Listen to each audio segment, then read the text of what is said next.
বলিউডের আকাশছোঁয়া তারকা হওয়ার বহু আগে অক্ষয় কুমারের জীবন এক নির্মম বাস্তবতার পরীক্ষায় পড়েছিল। ব্যর্থ ছবির জেরে চারপাশে ভেসে আসত অপকার ঝড়। প্রযোজক পরিচালকেরা তাকে জঞ্জাল বলে ঠেলে দিতেন কোণঠাসা অন্ধকারে। পরিচালক সুনীল দর্শনের এক অপকট সাক্ষাৎকারে উঠে আসে সেই ক্ষতবিক্ষত সময়ের গল্প।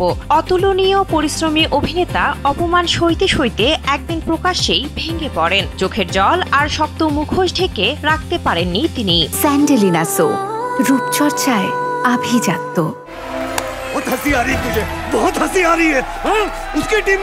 ভারতীয় গণমাধ্যম সূত্রে জানা যায়, সম্প্রতি পরিচালক সুনীল দর্শন এক সাক্ষাৎকারে অক্ষয় কুমারের শুরুর দিকের সংগ্রাম নিয়ে কথা বলেন। 1999 সালের ছবি জানোয়ারের শুটিংয়ের সময়ের স্মৃতিচারণ করে সুনীল জানান, অক্ষয়ের জীবনে সেই সময়টা ছিল ভয়ঙ্কর। একের পর এক ছবি ফ্লপ করায় তিনি চারিদিকে প্রত্যাখ্যাত হচ্ছিলেন।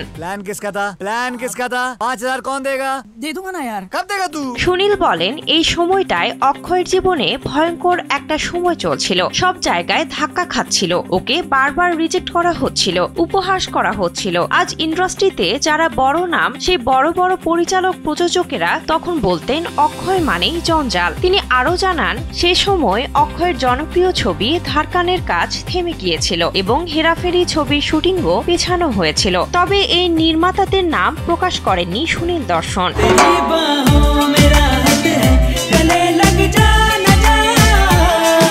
সুনীল একটি হৃদয় বিদারক ঘটনার কথা তুলে ধরে বলেন, অপমান সহ্য করতে না পেরে অক্ষয় তার অফিসে এসে কাঁদতে কাঁদতে বলছিলেন তার একটি নতুন ছবি মুক্তি পাচ্ছে, অথচ পুরো শহরে সেই ছবির একটিও পোস্টার লাগেনি। যখন তিনি ছবির প্রযোজকের কাছে এ বিষয়ে জানতে চান, তখন প্রযোজক তার সঙ্গে অত্যন্ত রূঢ় আচরণ করেন এবং এমন সব কটু কথা বলেন যা অক্ষয়কে মানসিকভাবে ভেঙে দেয়। हमारा सिर्फ एक ही बिजनेस होवे, ट्रांसपोर्ट का।